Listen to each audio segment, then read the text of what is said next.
Praise the lord. ఈరోజు దేవుని వాగ్దానము. దేవుడు నీకు తోడై యుండును. నిర్గమకాండము 18వ అధ్యాయము 19వ వచనము.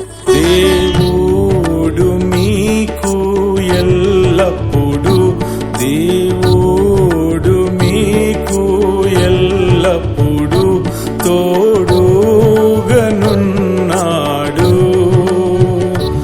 తోడుగనున్నాడు.